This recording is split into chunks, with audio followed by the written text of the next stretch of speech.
Letage, L-E-T-A-G-E-R-E.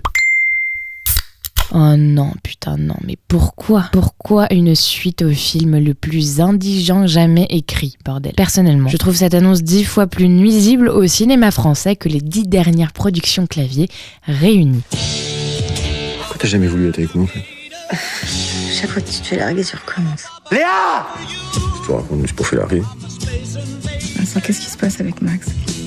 Moi je t'ai pas vu, petit tricheur de mes deux! Le film qui te fout limite un flingue sur la tempe en mode chiale bordel, chiale ou t'as pas d'âme, pendant 20 putains de minutes alors que l'histoire est totalement finie. Le seul truc plus grossier que les petits mouchoirs en la matière, c'est Rose Bosch. Le film qui dure près de 3 heures et arrive à ne pas creuser ses personnages d'1 millimètre de profondeur au-delà de leur caractérisation hyper simpliste du début. C'est simple, tu peux tous les définir par un combo nom plus adjectif, sans rien occulter. La hippie déprimée, le riche énervé, le célibataire pathétique, le vieux sage. Il y a un temps d'écran phénoménal, pourtant chaque putain de scène sur chaque personnage remet juste une couche de peinture sur le même motif. Zéro évolution, zéro narration, zéro raison à tant de scènes du coup. C'est pas un film au sens une histoire contée en direction du spectateur. C'est un film de vacances. Des moments saisis au fil du temps, sans lien entre eux, sans progression narrative, fait seulement pour être vu par les gens sur la peloche en mode c'était le bon vieux temps. À tel point d'ailleurs que Canet ne se rappelle qu'au bout de 2 heures et quelques que ça serait bien de faire de Dujardin un vrai personnage, lié aux autres et pas un plot device, histoire que l'émotion finale prenne.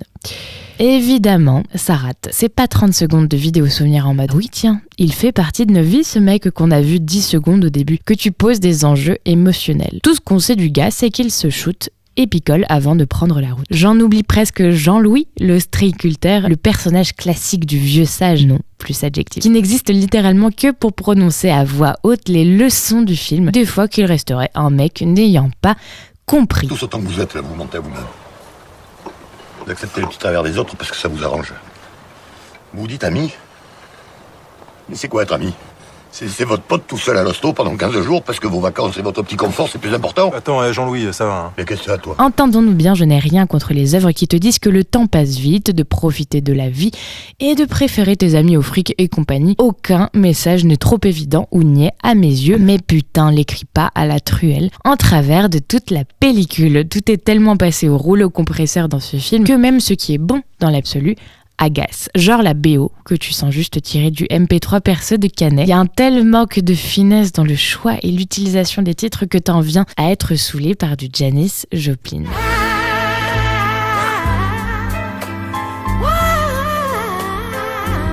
Idem pour les acteurs, c'est pas qu'ils sont mauvais, c'est que le matériau est tellement pauvre. Une scène où on éclate de rire, une scène où on chiale, une scène où on éclate de rire. Je passe d'ailleurs la beaufitude du film dans son traitement des sentiments de Magimel. Nul. C'est con parce que Canet avait prouvé être un réalisateur intéressant, qu'on aime ou pas. Là, il s'est vautré dans un truc d'une artificialité confondante parce qu'il a cru qu'un cast de vedettes qui pleurent plus un message universel égale une histoire. Or, non. Une histoire ou une narration à son niveau le plus basique, c'est un mécanisme de causalité. Il se passe ceci, donc il se passe ceci qui entraîne cela, etc. Là, il y a un événement au début, l'accident, une décision, tant pis, on part, puis rien.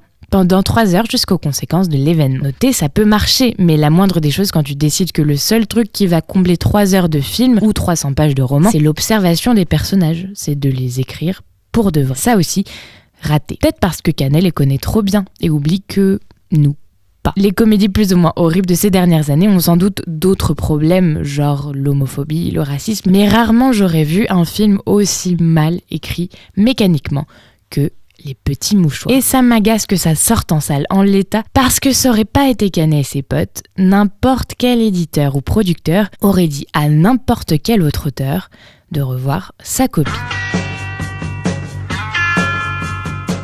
Je vous avais parlé de mes objectifs Twitter de 2018.